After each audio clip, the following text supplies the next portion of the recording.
की जनसभा में बेटिया बम्बल प्रखंड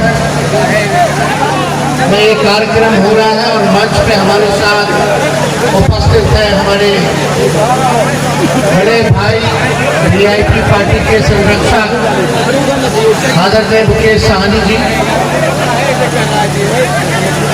महागठबंधन राष्ट्रीय जनता दल से प्रत्याशी बहन अर्चना रविदास जी, मंच पर उपस्थित हिमांशु चक्रपाणी जी, मंच पर उपस्थित तारापुर के पूर्व प्रत्याशी अरुण शाह जी, मंच पर उपस्थित साधु पासवान जी जो हम लोगों के दलित प्रकोष्ठ के प्रदेश अध्यक्ष हैं, और रामविलास पासवान जी के सबसे बड़े दामाद भी। मंच पर उपस्थित उमा जी, अशोक सिंह जी और महागठबंधन के वीआईपी पार्टी के, राष्ट्रीय जनता दल के, लेफ्ट पार्टी के, कांग्रेस पार्टी के सभी नेता, पदाधिकारी, कार्यकर्ता, बेटिया बम्बल प्रखंड से आए हुए सभी हमारे अभिभावक बुजुर्ग, यही से सब बुजुर्गों का, अभिभावकों का हम पैर छूते हैं, माताएं बहनों को प्रणाम करते हैं और यही से नौजवान युवा साथी को गले लगाते हैं। आप सब लोग जान रहे हैं कि ये चुनाव है, पहला फेज में पहला चरण में 4 जगह बयान चुनाव, औरंगाबाद में, नवादा में, आपका जमुई में, गया में, ये 4 जगह जो है चुनाव। यहाँ से अर्चना रविदास जी को जमुई से प्रत्याशी बनाया गया है, औरंगाबाद से अभय कुशवाहा जी को, नवादा से संतोष कुशवाहा जी को और गया जिले से सरबजीत पासवान जी को हम लोगों ने उम्मीदवार बनाने का काम किया है, जो पहला चरण है। अर्चना रविदास जी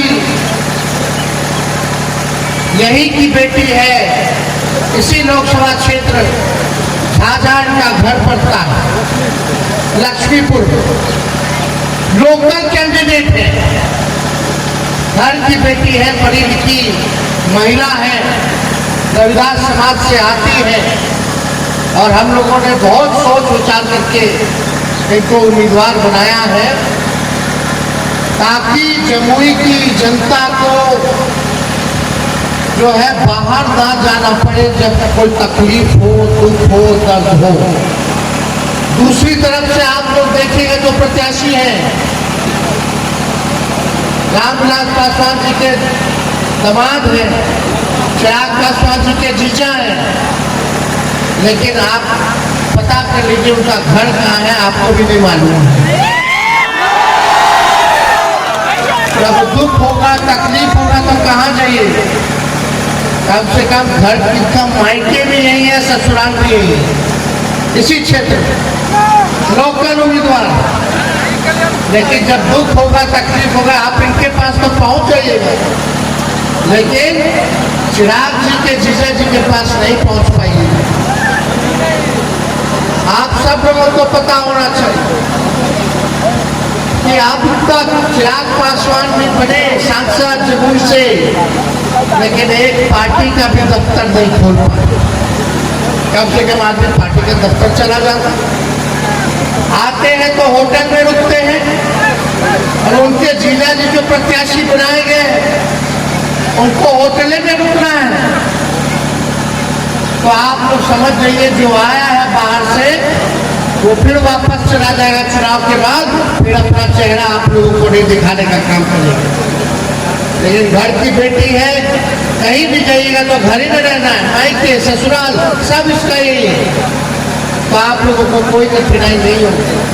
नौजवान है, पढ़ी लिखी है, मजबूत है, निडर है, ईमानदार छवि की है, इसलिए हम लोगों ने इनको प्रत्याशी बनाया है। आप लोग सब लोग जान रहे हैं, 2 दिन पहले हम यहाँ आए थे, आप लोगों के बीच हम लोगों ने रोड शो जो है किया था, बहुत देर रात हो गया था, जन विश्वास यात्रा में आए थे, लेकिन रात भर आप लोगों ने जो प्यार दिया, समर्थन दिया, आशीर्वाद दिया, इसके लिए हम तहे दिल से आप सब लोगों के शुक्रगुजार हैं। आप लोगों को हम ये कहना आए हैं कि हम लोग मोदी जी की बात करने नहीं आए, मुद्दे की बात करने आए हैं। मुद्दा क्या है? तो मेरा दुश्मनी मोदी जी से नहीं है। अरे देश के प्रधानमंत्री हैं, हमारे भी प्रधानमंत्री हैं, लेकिन हम लोग विपक्ष में हैं। विपक्ष का तो जिम्मेवारी बनता ही है सवाल पूछना, लेकिन उतना ही जिम्मेवारी आप लोगों का भी सवाल बनता है। प्रधानमंत्री से पूछे कि टेटिया बम्बर प्रखंड के लिए क्या किया, आपके गांव के लिए क्या किया, आपके पंचायत के लिए क्या किया, आपके जिले के लिए क्या किया, आपके राज्य के लिए क्या किया। मेरा मानना है कि सबसे बड़ा अगर कोई दुश्मन है तो बेरोजगारी है, बेरोजगारी। आज बताइए कितना नौजवान यहाँ बेरोजगार है? जरा हाथ पेट काट करके अपना बाल बच्चा को पढ़ाता है कि पढ़ लिख लेगा तो अच्छा नौकरी हो जाएगा, नौकरी हो जाएगा तो बुढ़ापा में यही नौजवान हमारा सहारा बनेगा। लेकिन मोदी जी ने एक बार भी नौकरी देने के बारे में बोला? जम्मू आए थे, बोले कितना नौकरी देंगे, लेकिन जानते हैं 14 में ही बोले थे कि 2 करोड़ देंगे, लेकिन अब तक कोई नौकरी जो है उन्होंने 10 साल में नहीं दिया। आपको समझना पड़ेगा, केंद्र में सरकार है भाजपा की 10 सालों से, मोदी जी प्रधानमंत्री है 10 सालों से, और बिहार में डबल इंजन की सरकार है भाजपा, अब मुख्यमंत्री नीतीश कुमार जी की सरकार है 17 साल से। यहाँ के सांसद लगातार एनडीए को जिताने का काम किया आप लोगों ने। आप लोग देखिए लगातार चिराग पासवान जी जो एनडीए में है मोदी जी के साथ, यहाँ का विधायक सब कोई एनडीए का है, यानी ऊपर से नीचे एनडीए का।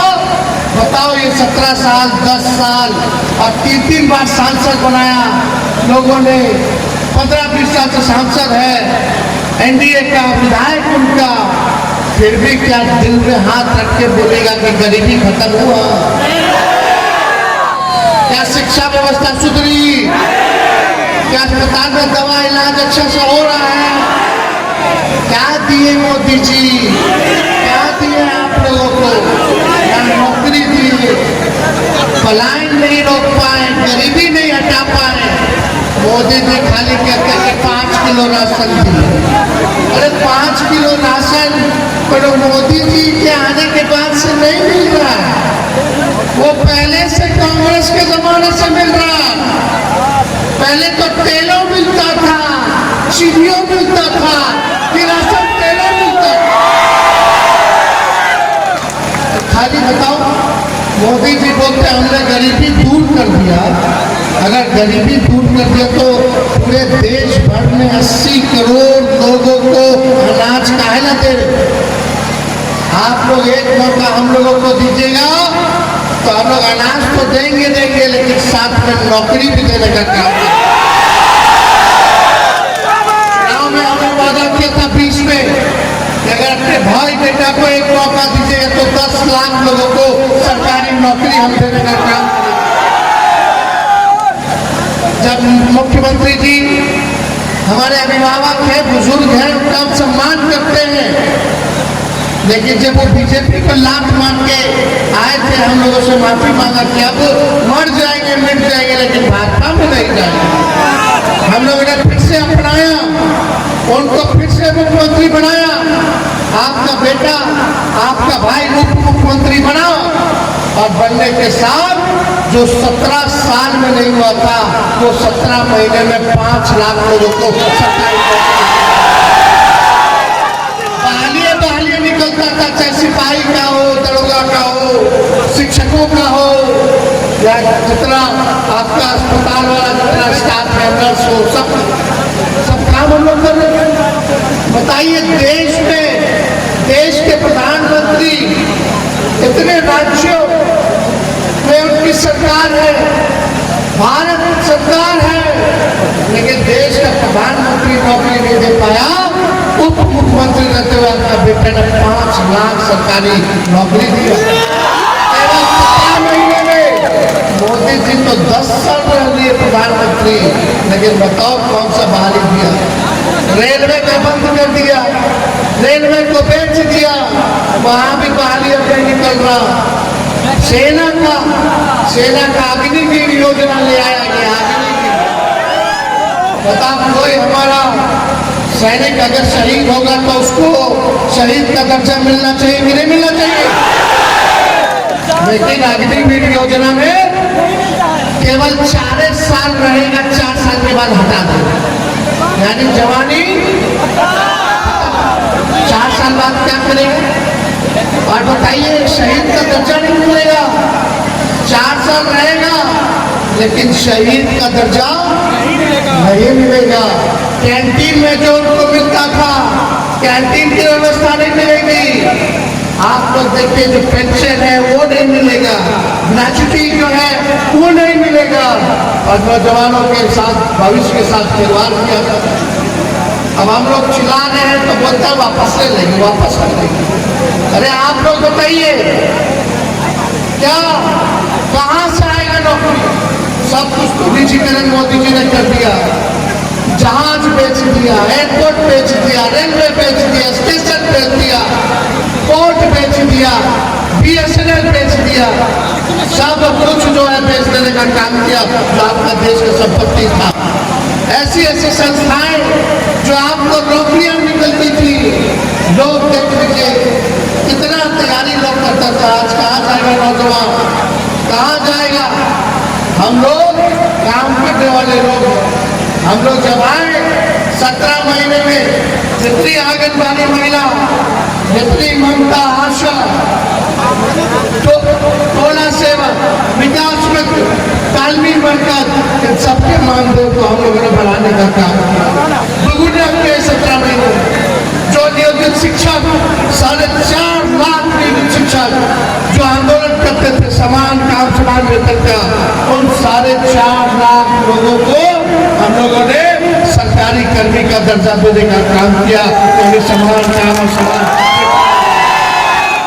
हम लोगों ने जाति आधारित गणना कराया, और जातिवादी के लिए नहीं, ताकि पता चले कि रे भाई ये लोग जो देहाती मजदूर है, कौन लोग हैं जो भूमि नहीं है, भूमिहीन है, कौन लोग हैं जिसका पक्का मकान नहीं है, कौन लोग हैं जो गरीब है, कौन लोग हैं जो ठेला ढोने का काम करता है, रिक्शा चलाने का काम करता है, कौन लोग हैं जो नाला साफ करता है, तो पता चलेगा। उसी हिसाब से सरकार योजना बनाएगी। जब तक सही पिक्चर नहीं आएगा तब तक पैसा सरकार कहाँ खर्च कर रही है उसको नहीं पता। हम लोगों ने योजना बनाया था, क्या बनाया था भाई? जिसके घर में नौकरी नहीं मिल रहा है उसको जो है 2 लाख रुपया का मदद हम लोग करेंगे। उसके घर में नौकरी, जिसका जमीन नहीं है, भूमि नहीं है, उसको जो है 1 लाख रुपया का मदद करेंगे ताकि अपना जमीन ले। दूसरा क्या, जिसका पक्का मकान नहीं है उसको 1,20,000 रुपया हम लोग देंगे, ताकि जो कच्चा झोपड़ी है, कच्चा मकान है, उसको पक्का कराने का काम। ये हम लोग कर रहे थे, तब तक हमारे चाचा फूल पलट गए। बताइए, 5 साल में एक बार मुख्यमंत्री और लेता है, सरकार बनती तो 5 साल लग जाता है। ये बताइए, 3 साल 3.5 साल हो रहा है बिहार सरकार को, 3 बार होते लेते, कभी होने, कभी होने। अब मोदी जी को जाके बोल रहा है, मोदी जी अब हम जहाँ हैं वहीं रहेंगे। मोदी जी बोलते हैं कि गारंटी मोदी जी का मजबूत गारंटी है। अरे मोदी जी इतना गारंटी आपका मजबूत है तो मेरे चाचा का गारंटी ले लो कि आई नहीं लेते हैं मोदी जी गारंटी। कोई ठीक है, कितना बार रोक लेंगे? 8-9 बार ले लेंगे, 9 बार। बताइए, कभी इधर कभी उधर, ठीक कर रहा है। मोदी जी का जो गारंटी है ना, वो चाइनीज मान जैसा है। एक बार इस्तेमाल कीजिए, खत्म। जब तक चुनाव है तब तक मोदी जी की गारंटी है चुनाव के बाद जुगना हो जाएगा। सच नहीं बोलते लोग, झूठ बोलते, केवल झूठ। इसलिए आप सब लोगों के बीच आए हैं, ईमानदार प्रत्याशी जिताइए। देश तरक्की जब तक नहीं करेगा जब तक आपका गांव विकास नहीं करता, और देश के नागरिकों की जब तक तरक्की नहीं होगी, गांव आगे नहीं बढ़ेगा, तब तक देश विकास नहीं कर सकता। आज देखते किसानों का आज पूरा प्रदर्शन चले थे मोदी जी, 22 तक आय दुगुना कर देंगे। क्या हुआ? आय दुगुना हुआ किसानों को? कुछ नहीं हुआ। बोले उनके पक्का मकान बना लिए, क्या क्या बोले, किसी को छुपा नहीं है। लेकिन आप लोगों से यही हम कह रहे हैं कि अर्चना रविदास जी को भारी मतों से आप लोग जिताने का काम कीजिए। बताइए जिताइए कि नहीं जिताइए? हाथ डाल के बताइए। मुकेश सहनी जी बीजेपी में थे, उनको प्रसाद मिलेगा कैसा? बताओ, इन्हीं को तोड़ दिया, इन्हीं के विधायकों को खरीद दिया, इनके पार्टी को छीन रहा था अभी चुनाव में। लेकिन अब पिछड़ा का बेटा तो पिछड़ा का बेटा साथ हो गया है। हम दोनों नौजवान हैं, नए सोच के हैं, नया बिहार बनाना है, नौजवानों को नौकरी देना है। इसलिए हम लोग सब लोग साथ हो गए। सभी भाई लोगों से अपील है, एकजुट हो जाइए। सभी पिछड़ा, अति पिछड़ा भाई, अल्पसंख्यक भाई, सभी अल्पसंख्यक भाई, सब लोग, गरीब लोग, सब लोग एक हो जाना है और आगे मिल करके लड़ाई लड़ना है। आप लोग लड़ाई लड़ रहे हैं बेमिसाल सबकी, ताकि उनको मान सम्मान मिले, उनको आरक्षण मिले, जगह मिले। सरकार बनाइए, उस काम को दोनों भाई मिलकर के पूरा कराने का काम। जिताना ना रविदास जी को, अर्चना जी को। अरे विजय कमाल मुकेश जी को बोले थे पूरा दोनों हाथ उठा करके सभी हम लोग दे रहे हैं। 1 नंबर पर लालटेन है, 19 तारीख को 1 नंबर पर लालटेन है। सभी लोग चुपचाप चुपचाप चुपचाप। बहुत बहुत धन्यवाद। लेकिन संभाल के नहीं गए, सब हिंदू मुसलमान कराता है भाजपा वाला। अभी नवरात्र चल रहा है, चैती छठों आई, और आज जो है ईद है। सबको हम नवरात्र का, ईद का बधाई देते हैं। मिल करके रहिए, मिल के रहिए, एक रहिए, शांति रहेगा, अमन चैन रहेगा, तभी विकास होगा। ये भाजपा वाला लोग नौजवान को झंझट वंझट करा देगा, फिर पुलिस पकड़ के ले जाएगा, आप लोग परिवार के लोग परेशान